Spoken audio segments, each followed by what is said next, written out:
Scotland Yard ouvre une enquête sur le Partygate. Boris Johnson s'en félicite au moment où les révélations sur l'anniversaire de sa future épouse en plein confinement alimentent la grogne. Alors que le variant Omicron continue de frapper l'Europe, les pays membres adoptent des stratégies différentes entre levée et maintien des restrictions sanitaires. Les États-Unis ont annoncé le possible déploiement de 8500 soldats en Ukraine en cas d'invasion russe. Moscou dénonce une hystérie de la part de l'OTAN. La Russie a ajouté Alexei Navalny sur la liste des terroristes extrémistes. L'opposant politique emprisonné depuis un an y figure à côté des talibans ou de l'État islamique. En Espagne, un retraité a lancé une pétition en ligne contre la digitalisation des banques. En 5 jours, il y a déjà eu plus de 380 000 soutiens.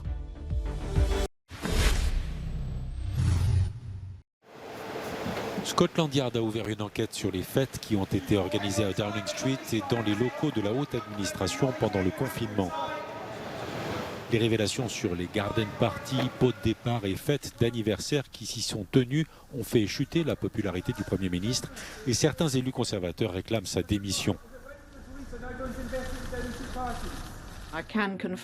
Je confirme que la police de Londres enquête sur un certain nombre d'événements qui se sont déroulés à Downing Street et à Whitehall au cours des 2 dernières années en relation avec des infractions potentielles à la réglementation relative au Covid-19. Je tiens à souligner que l'enquête ne signifie pas, bien sûr, que des amendes seront nécessairement émises pour chacun des cas ou pour chacune des personnes impliquées. Boris Johnson a fait savoir qu'il coopérait pleinement à l'enquête. Il dit avoir conscience de la colère du public et rappelle avoir déjà assumé la responsabilité des erreurs de jugement. Je me réjouis de la décision de la police d'ouvrir une enquête. Elle donnera au public la clarté dont il a besoin et aidera à mettre ces questions derrière nous. Dernière révélation en date, l'organisation en plein confinement dans la salle du Conseil des ministres d'une fête pour l'anniversaire de la future épouse de Boris Johnson, alors que 2 mois plus tôt, la reine avait fêté son anniversaire sans sa famille. Ce mardi, aux Pays-Bas, tous les regards sont tournés vers le Premier ministre Mark Rutte. Celui-ci devrait assouplir certaines des restrictions anti-Covid parmi les plus strictes d'Europe. Depuis plus d'1 mois, les bars, restaurants et lieux culturels sont fermés et les mesures d'isolement ont entraîné la fermeture d'1 quart des classes d'école primaire. De nombreuses personnes réclament un assouplissement des restrictions et notamment les élus locaux. La semaine dernière, 30 maires ont adressé une pétition au gouvernement.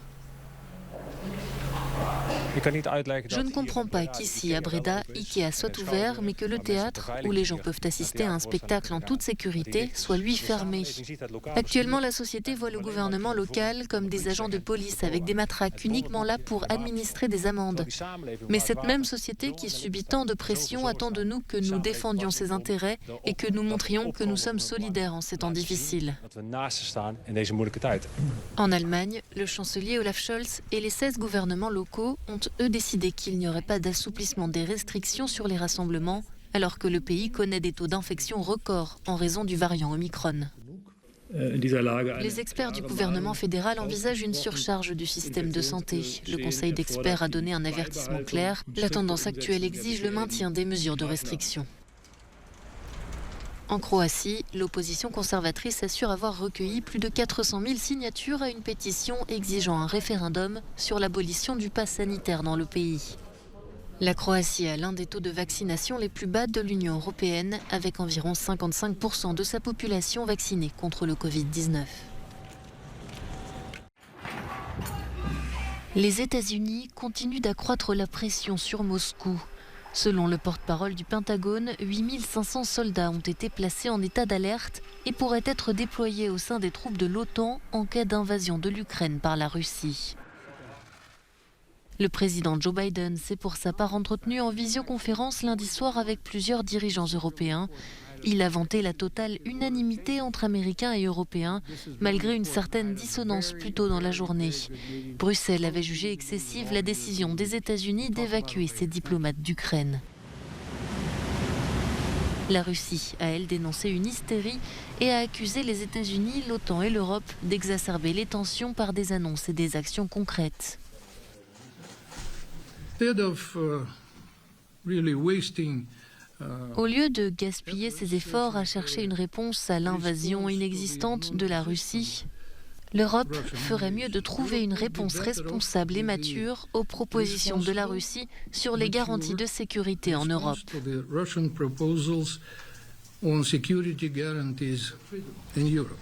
Le président ukrainien a lui appelé sa population à ne pas paniquer.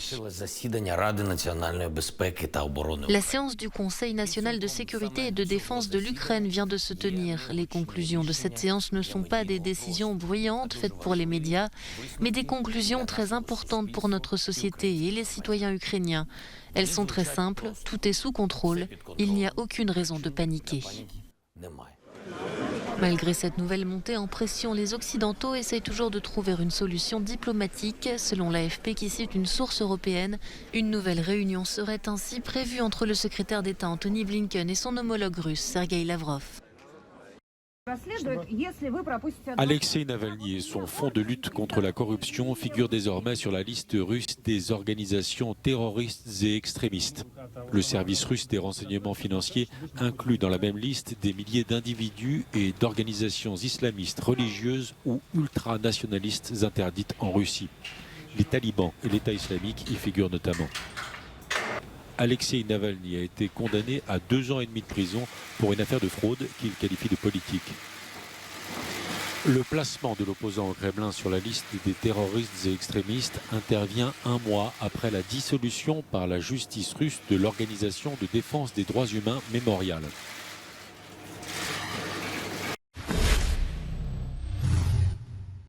Le Premier ministre de Macédoine du Nord, Dimitar Kovacevski, a été accueilli par son homologue bulgare à Sofia. Cette visite diplomatique est un nouveau signe d'amélioration des relations entre les deux pays.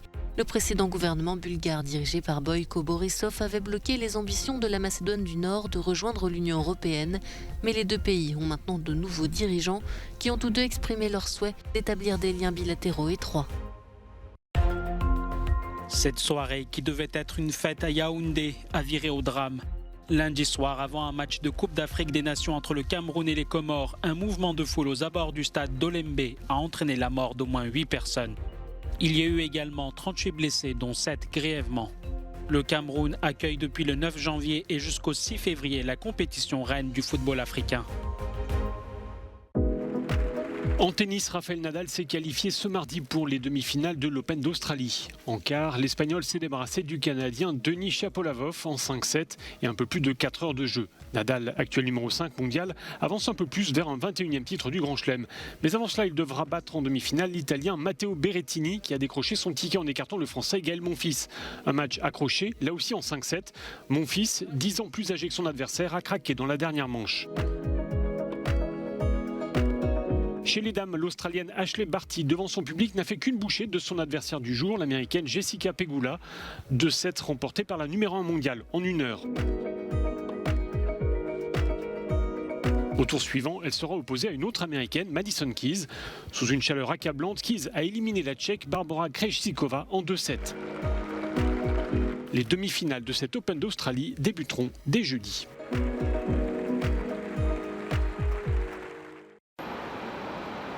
Je suis peut-être vieux, mais je ne suis pas idiot. C'est le message du ras-le-bol partagé par de très nombreux Espagnols face à la déshumanisation des banques.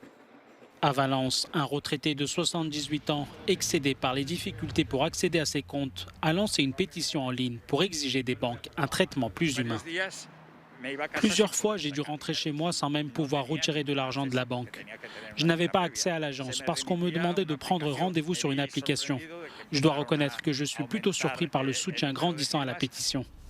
Seulement 5 jours après le lancement, il y a déjà plus de 380 000 signatures récoltées. Il faut se moderniser, bien sûr, mais nous sommes parfois abandonnés. Il devrait toujours y avoir quelqu'un pour aider les clients qui ont besoin d'aide. Dans de nombreuses banques, pour déposer ou retirer de l'argent ou encore faire des virements, vous devez utiliser un guichet automatique ou une application. Mais les banques se sont engagées auprès du gouvernement espagnol à revoir leur stratégie pour assurer une meilleure inclusion des personnes âgées.